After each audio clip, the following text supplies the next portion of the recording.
Okay, at 6 p.m. we'll call our meeting in order. Start the Pledge of Allegiance. I pledge allegiance to the flag of the United States of America and to the republic for which it stands, one nation, under God, indivisible, with liberty and justice for all. We have roll call, please, Wayne. Mrs. Real? Here. Mr. Krings? Here. Mrs. Medina? Here. Mr. Bender? Here. Mrs. Lee? Here. We have a special award presentation, and with us tonight is Adam Jacoby. He's the Executive Director of the Wisconsin High School Forensic Association. He's here this evening to recognize two of our teachers who have been involved with the association. Thank you, sir. And thank you to especially Colleen Dickman for inviting me to speak on behalf of the WHSFA, or Wisconsin High School Forensic Association. We are an organization that works quietly behind the scenes to provide opportunities for students in debate, theater, and speech activities, and have done so since 1895. And Wisconsin has a proud history of school activities with the WIAA, which is a partner organization, and the Wisconsin School Music Association, together between those three organizations providing experiences for young people. For many years, the WHSFA's leadership consisted mostly of school superintendents like Ms. Dickman or athletic directors, principals, and other administrators. And it was only about 25 years ago that those groups of administrators felt that more voices from the rank and file educators were needed in the governance of the organization. And so a lot of those positions were then opened up to classroom teachers who were involved in coaching forensic speech programs around the state. And we have not just one from the Wisconsin Rapids School District, but two of those incredible leaders who have contributed so much over the years to the governance of our organization. And we wanted to just say a few words to make all of you aware, because a lot of times when teachers, or many of you by virtue of being members of the Board of Education here, are giving of your spare time that you might otherwise be home with your families and doing other things, and so too are these unsung heroes of the education community providing extra time, and both of them have been instrumental in reshaping the future of the activity quite recently, in fact, in terms of revising our evaluation sheets and how our students are scored. Professor of Communication, Brendan Kelly at the University of Western Florida once said of forensics, it is assessment in a multi-institutional setting. And we talk about assessment all the time in education and how important it is for measuring student proficiency in what they do. And through the work that Abbi and Cathy have done in the governance of the organization, we have created an assessment tool that more adequately measures what students are doing and, quite frankly, opens up the process of assessment to a wider audience by taking out a lot of the jargon and education speak and boiling it down to the basics, while actually aligning all of our evaluation criteria to core standards that are important across the curriculum that such organizations as the National Council of Teachers of English and those like it have determined are important for students to master in reading, writing, speaking, and listening. Cathy has been a member of our speech advisory committee, which has every year set the rules and standards by which the students are evaluated and aspire to achieve. And Abbi Wills-Phillips has been the district chair for what we call District 5, which is really the heart of Wisconsin, as we're centrally located here, and includes a variety of robust programs who participate from a variety of different school districts. And Abbi brings such a penchant for organization. She was the first district chair in the state to create her own website so that all of the teachers, coaches around the district could come and find forms and materials very easily and conveniently and quite frankly at low cost because of the efficiency. She created a calendar interactive for all of those teachers to access, and it made it more accessible and easy, especially for newer teachers who are coming on the scene and didn't have experience with it. Abbi spent tireless hours on that note, also mentoring teachers, and held a district meeting for all of the coaches from across central Wisconsin every fall. And I was privileged enough to make it to that meeting a year ago and saw just the kind of camaraderie that she instills through her nurturing presence among all of those other teachers from around the area. When Abbi announced in March that she would be stepping down from this leadership position to spend more time with her family and pursue other professional interests, there was an audible gasp in the room from the other teachers whom she led throughout the years. And I've done a little bit of study of leadership, and I'm a big fan of Robert K. Greenleaf, who has wrote seminal materials in servant leadership. And he talks about one of the strengths of a true leader is one who empowers those who she or he leads. And Abbi is such a shining example of that.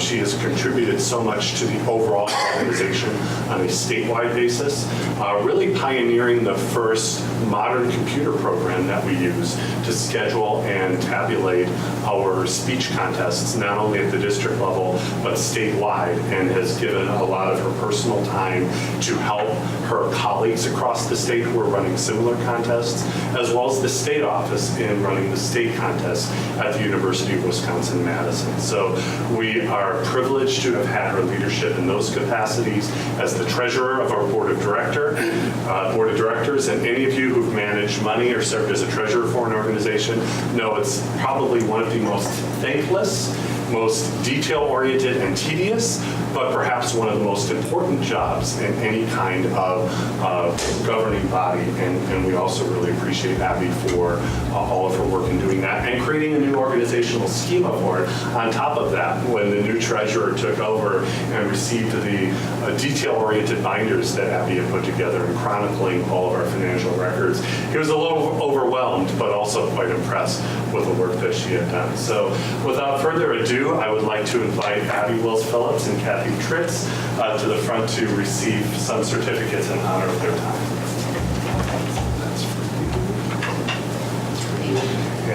And we also came out with some tumblers this year as a little minor token of our appreciation. So Abbi, thank you so much. And Cathy, thank you very much. And thank you for your time. Thank you.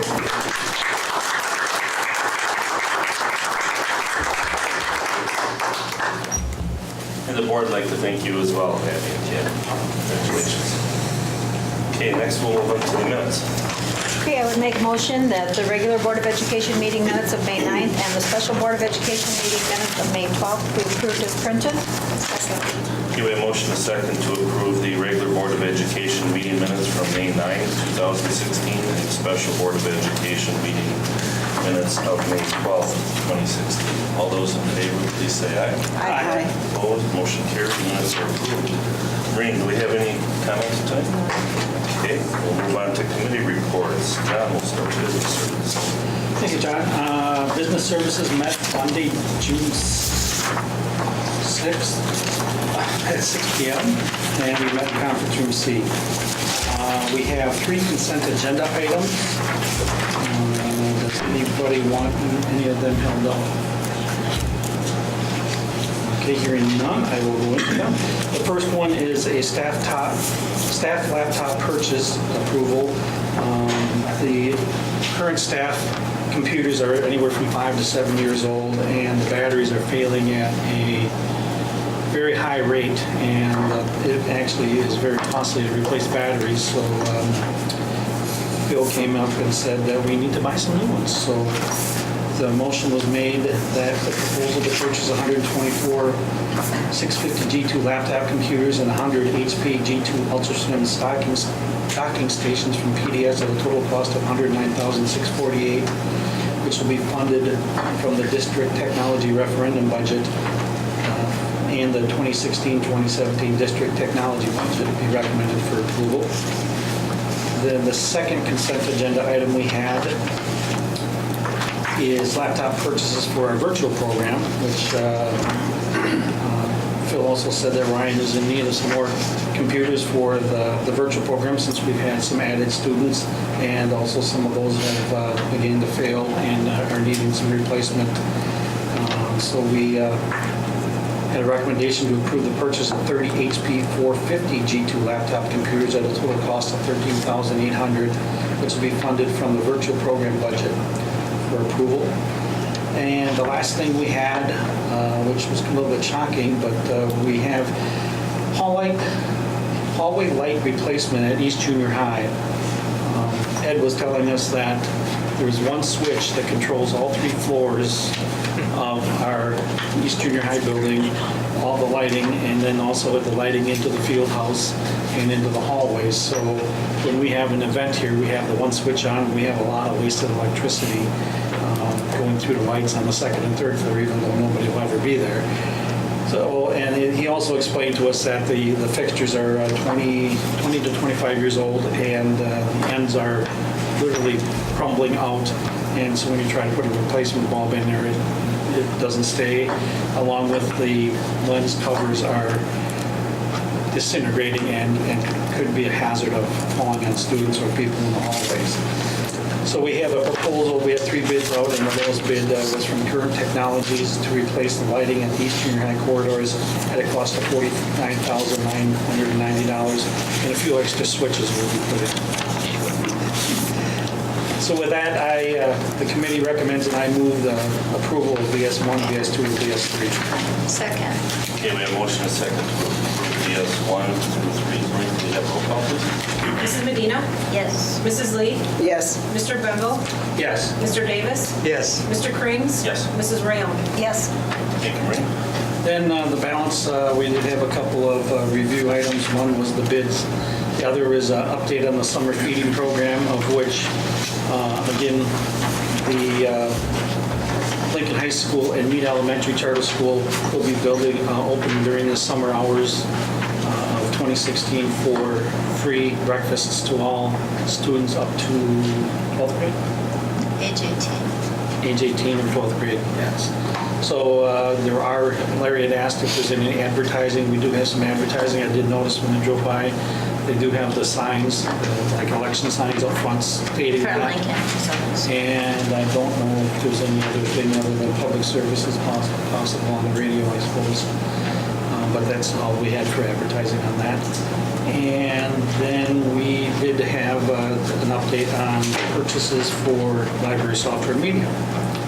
So with that, I move that the Business Service Committee meetings of June 6th, along with the June 6th closed session minutes, be approved. Second. We have a motion and a second to approve the regular committee meeting minutes and special closed session committee meeting minutes of June 6, 2016. All those in favor, please say aye. Aye. Opposed, motion carries. Thank you, John. Next we'll go on to personnel, and I believe you're going to give reports. Great, I'll do it. Thanks, John. Personnel Services Committee met on Monday, June 6th, to a regular monthly meeting. There were 6 consent agenda items. Does anyone want any of those called out? Okay, then I would make a motion to approve them as follows. PS1, 6 professional staff appointments as listed. PS2, 2 support staff appointments as listed. 2 summer technology support staff appointments as listed, and 6 summer building and ground staff appointments as listed. PS3, 1 support staff retirement and 4 support staff early retirements as listed. PS4, 4 professional staff resignations as listed. PS5, 3 support staff resignations as listed. And PS6, language changes to the liquidated damages language found under the employment policies section of the professional staff employee handbook. I'll second that. Okay, we have a motion and a second to approve PS1 through 6. All those in favor, please say aye. Aye. Opposed? Motion carries. Okay, then we also had two updates. First, we received an update on proceedings with the staff assignment placements of current teaching staff and the hiring of new professional staff for the 2016-17 school year. The update included a review of anticipated professional staff reductions in 2016-17, and also we reviewed current and potential entry-level and supplemental pay rates utilized for wage offers while hiring new professional staff. The wage update included discussion on the use of supplemental pay increases as a means to retain existing professional staff employees. The committee also discussed wage offer trends for hiring hard-to-fill professional staff position. And with that, I make a motion to approve the Personnel Services Committee meeting minutes of June 6, 2016. And I'll second that. Okay, we have a motion and a second to approve the regular committee meeting minutes of the Personnel Services Committee of June 6, 2016. All those in favor, please say aye. Aye. Opposed? Motion carries. Minutes are approved. Thank you, Mary. Next, we'll have the Educational Services Committee. Ann. Thanks, John. The Educational Services Committee also met on June 6th, and there was no public comment. We had one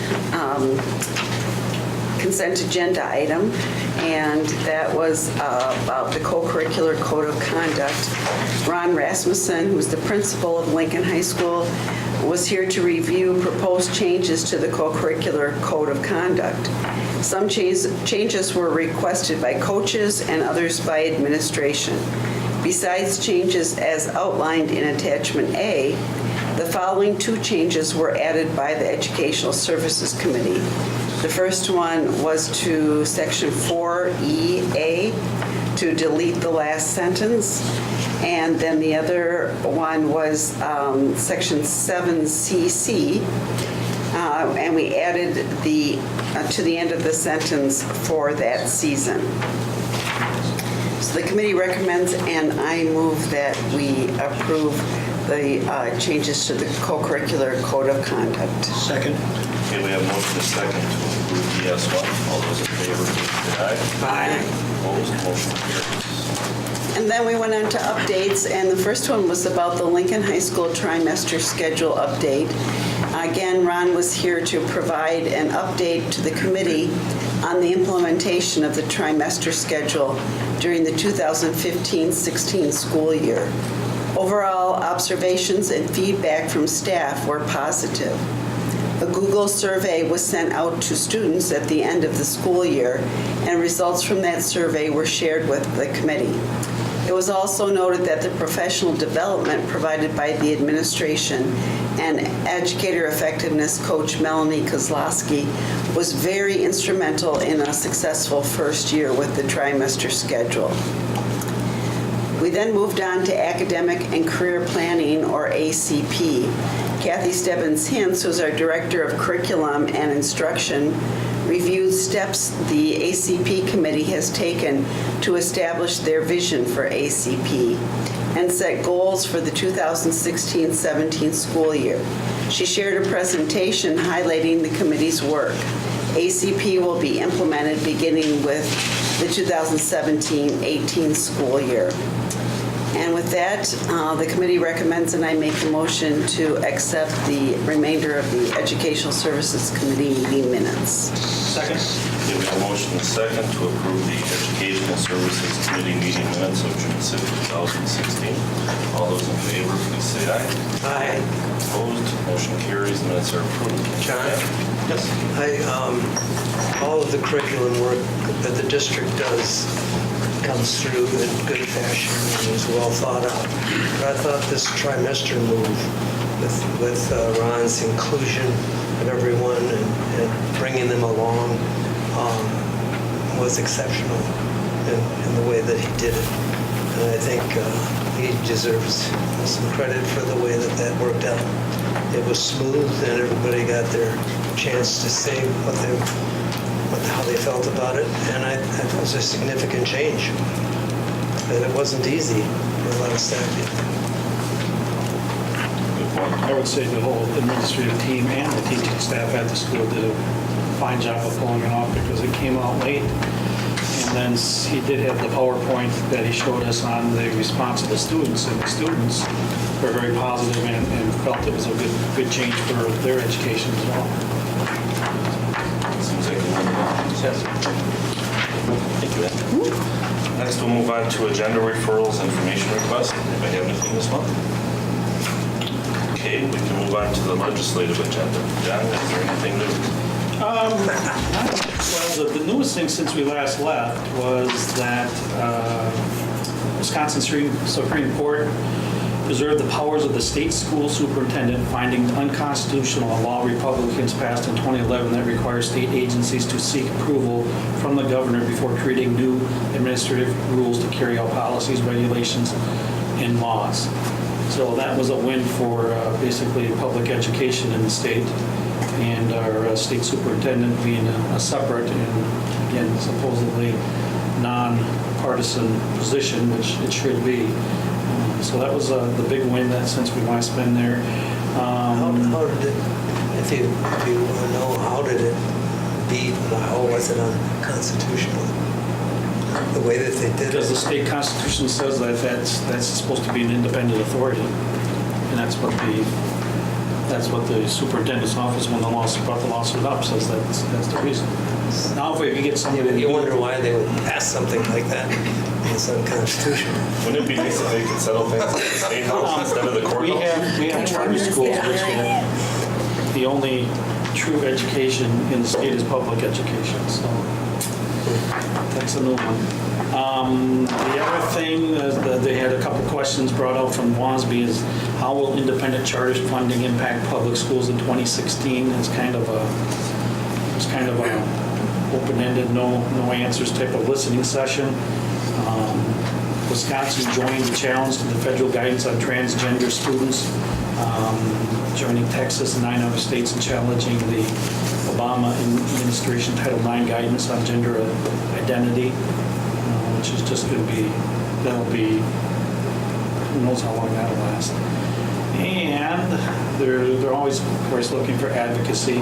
But other than that, there was nothing huge other than that both chairs, Senator Luther Olson and Representative Thiesfeld, the Assembly Education Chair, they both had discussions on the future of education in the state.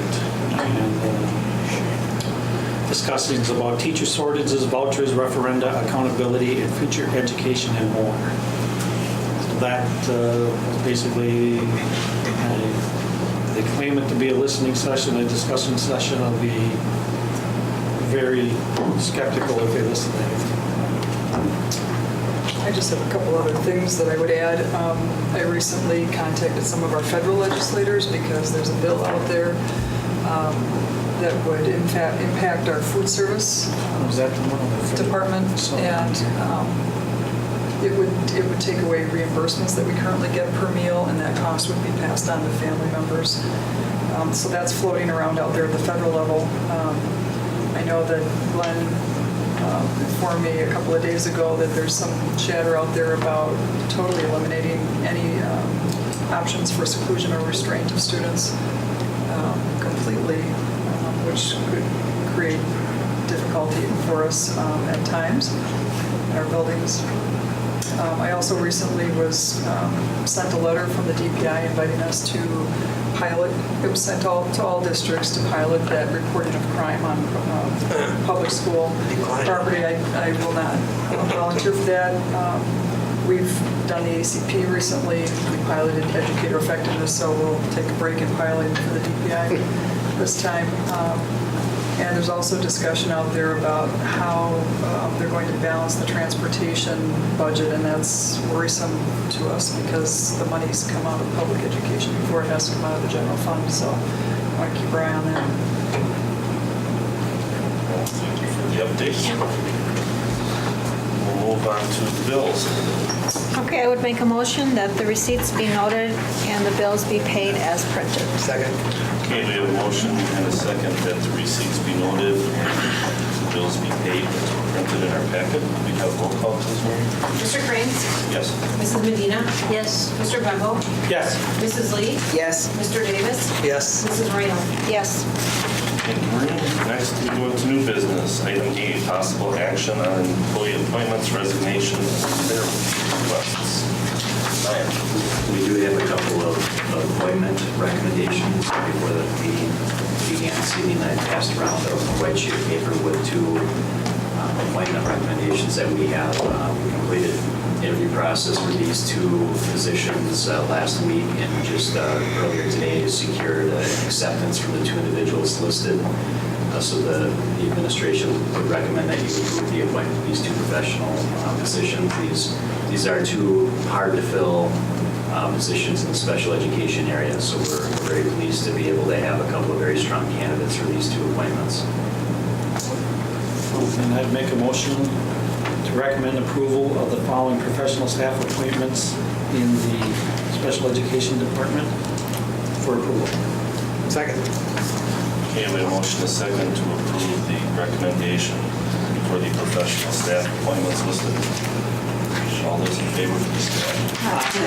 Opposed, motion carries. Thank you, Ryan. Next, discussion and action on a resolution authorizing the transfer of funds pursuant to section 65.90 of Wisconsin statutes. And, said you. We remember the opportunity to defease or which was pay off or take funds that would escrow to pay off the obligation, this taxable general obligation refunding bonds, which, if you remember, we refinanced the retirement system amount that they were charging us from a change in the retirement system many years ago, and we were just paying the interest on it. We never did pay the principal. And what we did was we issued bonds to repay that to the retirement system. Then we had that debt out there. This would eliminate that debt at this point. And $1 million was in the Fund 38, the non-referendum debt fund. There was $1 million in our budget to go towards that this year. And then this would authorize the balance just to eliminate that debt.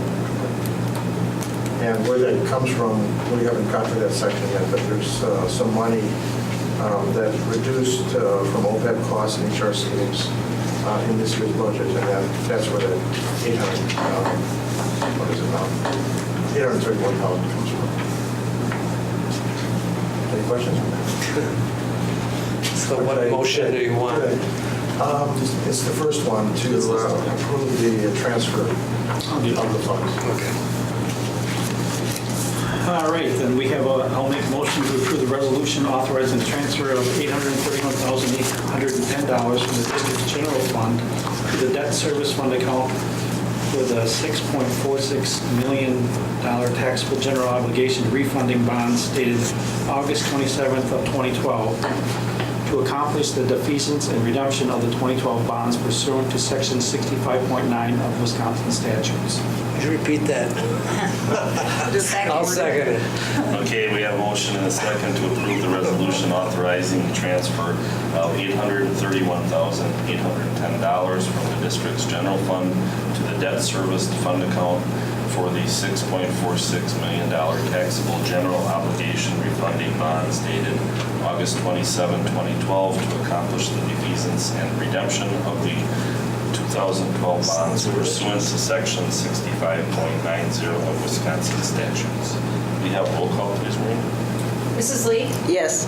Mr. Bembo? Yes. Mrs. Rayo? Yes. Mr. Davis? Yes. Mr. Krings? Yes. Mrs. Medina? Yes. Thank you, Maureen.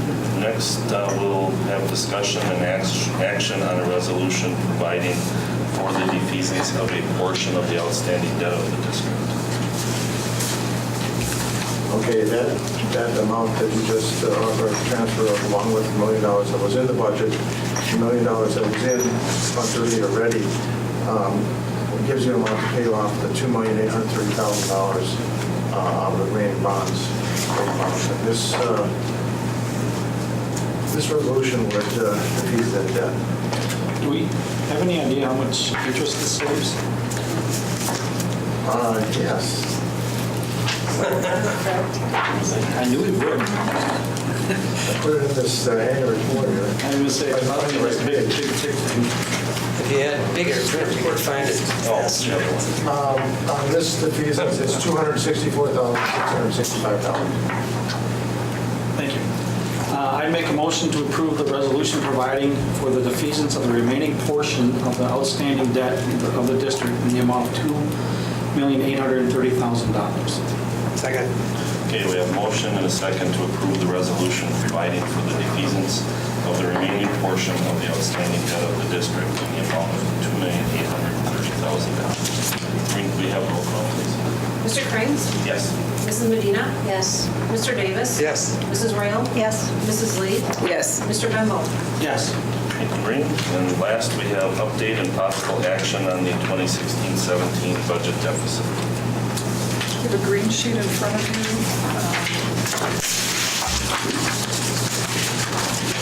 It's simplistic, but I tried to give you an idea of what we've been operating with. I gave you an idea of what the shortfalls were, the decline in enrollment, less revenue limit exemption of $62,000. While we have more bodies, it's related to the FTE that the DPI counts, so that number is still down. So we still have a decline in enrollment exemption. We have a health insurance premium increase, and we think that'll probably fall into that $1.8 million. We know it's a 14% until January, but we don't know what it will be after that. So this is our most reasonable estimate at this time. The WREA supplemental pay is there for the credits that they take in the DEUs, and then the proposed wages, knowing that the CPI is at 0.12 next year. So the shortfall came to approximately $2.2 million. And then through the reductions, there was per pupil categorical aid again this year to the tune of $514,000. We had one snow day, which Dan always laughs because I say, well, we have to count that snow day. That's $17,000. Staff retirements and resignations, that includes all groups, not just teaching staff. And we did not replace a number of teaching staff and aid positions. And we're shifting those around and placing people as it fits their expertise and our need. And that was a savings of approximately $778,000. That number fluctuates a little bit. As you noticed tonight, we hired some people at a higher than starting wage because they're the people with experience, master's degrees, et cetera, and hard to fill positions. So I don't anticipate that number going down to 778. But it's been a little bit higher in the past as we've worked through this. The reduced costs in OPEB of $420,000, and then the ancillary savings of $500. So that gives us $21,000 to the good, but we are still negotiating transportation, and we'll have additional hires throughout the summer. So we anticipate that dollars will be used. And that's how we've met the deficit this year. What are the class sizes anticipated to be as a result of these changes? At the K-3 level, we're trying to maintain the 18-to-1. In some cases, we're going to have 19 or 20 in a classroom. I looked recently at class sizes at the middle school, for example. I just happened to be talking with the building principal there, and I saw 26s, 27s, 28s, 29s, that type of Too many. number. Well, more than we'd like, but it's doable. And Ryan, you've been staffing. I don't know if you would say that 26, 27, 28 range is probably in the 5th grade, 4th grade as well in some locations. And I begin by noting what have been our traditional SAGE age class grade levels are still right around the 18 mark. We have some 16s. We have. I would say the average, like for example, when I looked at specifically kindergarten for next year, we're projecting right now an 18.5 is the average across the district. I think that's pretty typical in most classes, but at the same time, as Glenn is referring to, we have some 4th and 5th grade classes that are large. We've got some sections that will have 28 kids in them. What flexibility do we have in those They all seem to come to one place and there's too many in one class. What can we do when that occurs? Well, we do have the boundary exception process, but we've tried to not, I would say we're erring on the side of those upper grade levels of the classes being a little bit larger as opposed to forcing a kid to move to a building that they haven't ever attended. If we've got a student that is in the Grove residential area but has a boundary exception at Woodside and has been attending there since kindergarten, we're planning to allow them to continue rather than dropping that class from 28 down to 27 for as an example. And oftentimes those children have siblings Right. also attend. Same school. Right. There's obviously a lot of variability at the secondary level because of the way scheduling works there, especially at the high school. We're still going to have some classes. We'll end up with some classes that, we're trying to target 20 as the minimum, but we do have a few exceptions where we're going to have some classes that are still going to be running in the upper teens. But the larger section classes or your core academic classes at the secondary level they're averaging in that range of 24 to 30. Average is probably close to what Clayton was just referring to. The average is probably 26, 27 in a section in those core academic classes at the secondary level.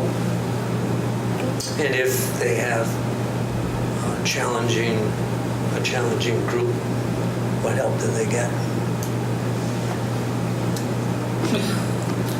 That's a good question, Larry. In their classroom, it's based on some kids move in and It's based on student need. If they have an IEP, there's a dictate there for us. If they're without an IEP but just a challenging group of kids, some buildings have some aid time and they may decide to reallocate to that instead of where they currently are placed. I was talking to a teacher. She said when a couple of kids are absent, that's a lot better class. Sometimes that's the case. Sometimes that's the case. The other thing that I think is important to know when it comes to staffing, the challenge we face is that by law, we have to issue teacher contracts by May 15th. So we have to do a staffing process in the spring of every year on projections of what we think are going to be actually showing in the fall, because we have to issue teacher contracts by May 15th. The teachers by law have until June 15th, which is Wednesday. So we have teachers who are sitting on contracts, have not returned them yet, and we're doing all of this planning based on projections. And then on top of that, the fluctuations that happen with families moving in, families moving out, families changing schools. It's not uncommon over the years. Just if I use the high school as an example, for Lincoln High School, they have 90 new students show up and enroll over the summer that we had no idea were coming. And we could just as easily have 90 that leave unexpectedly. And that's just one, obviously that's our largest building. But especially when we've had to work under the previous provisions of SAGE, that's a real challenge when you're trying to make staffing decisions in March, April, and May, where you can't exceed 18 to 1, and you have families leave during the summer and new ones show up. You don't know what's going to happen come September 1st. We do the best that we can. Are there any ways that this would work better, that the teaching organization would help us with to change? In any way, if we asked? It's dictated by law. Is it? Yeah, May 15th is law and June 15th is law, so you have that time frame. That doesn't matter who's going to be doing what for you as far as working. You have these constraints, and that's what Ryan's talking about. Is we don't even know if they're all going to come back, because he said there's still some contracts out there until June 15th. Well, and there's a degree of commitment that our teaching staff is looking for from the district as an employer. And here's the other side of it is each year now it is becoming increasingly more difficult to fill our teaching positions. If we didn't have those contract offers out there, who knows what we may be taking a look at. Even the positions that we previously did not necessarily view as hard to fill, we've got some real surprises. We had a resignation of a secondary English teacher just 2 weeks ago. We put a posting up immediately. As of Friday, after a week and a half of that posting being out, we had four applicants for English teaching position. 5 years ago, we would have had 40, if not 80, for that position. Right now, single digits. If we're not offering contracts like this and extending it in a commitment, we're going to lose staff members. You don't have an easy job. Are there any other questions then about the budget update?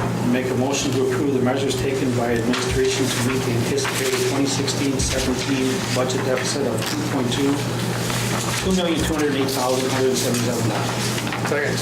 Okay, we have a motion and a second to approve the measures taken by the administration to meet the anticipated 2016-17 budget deficit of $2,208,177. All those in favor, please say aye. Aye. Opposed? Motion carries. Okay, and looking at the calendar, we have a special budget hearing next Monday, the 20th at 6 p.m. And then we have a closed session business services committee meeting on the 3rd, or at 3 o'clock on the 27th. Yeah, Sorry, 3rd. On 3. And other than that, we will not meet again until July 5th, which is a Tuesday, and we'll be having our meeting. So, yeah, we're adjourned. Thank you. There's cookies.